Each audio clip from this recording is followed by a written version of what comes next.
হুঁশিয়ার করে দিতে।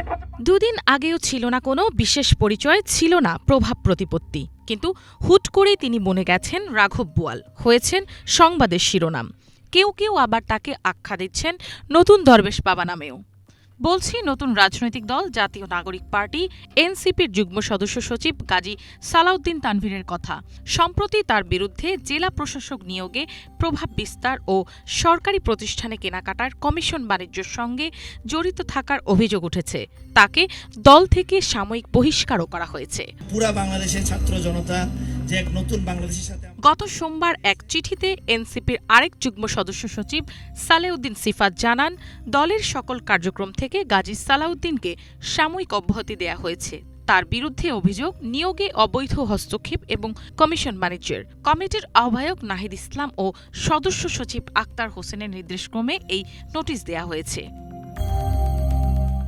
নোটিশে বলা হয়েছে, গত 11 মার্চ একটি জাতীয় পত্রিকার প্রতিবেদনে তার বিরুদ্ধে জেলা প্রশাসক নিয়োগে অবৈধভাবে হস্তক্ষেপ এবং জাতীয় শিক্ষাক্রম ও পাঠ্যপুস্তক বোর্ডের পাঠ্য বই ছাপার কাগজে কমিশন বাণিজ্যের অভিযোগ ওঠে। তখন থেকেই তানভীরকে মৌখিক সাবধান করলেও তিনি তা আমলে নেননি।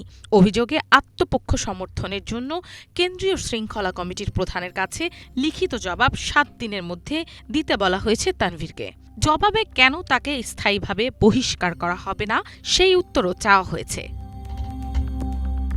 চলতি বছরের এনসিটিবির পাঠ্য বই ছাপার কাগজ থেকে এনসিটিবির কয়েকজন কর্মকর্তা সহ গাজী সালাউদ্দিন আহমেদ তানভীরের বিরুদ্ধে 400 কোটি টাকার বেশি কমিশন বাণিজ্যের অভিযোগ রয়েছে। সেই অভিযোগের ভিত্তিতে তানভীরকে দল থেকে সরিয়ে দেবার সিদ্ধান্ত শুধুমাত্র রাজনৈতিক নয়, বরং একটি দলের স্বচ্ছতা নিশ্চিতে এই সিদ্ধান্ত, যা নতুন রাজনীতির ক্ষেত্রে এক দৃষ্টান্ত হতে পারে বলেও মনে করছেন অনেকে। একদম কেন্দ্রীয় নেতৃবৃন্দ থেকে মিনালা দিবা, বাংলা ভিশন, ঢাকা। পর্যায়ের নেতৃবৃন্দ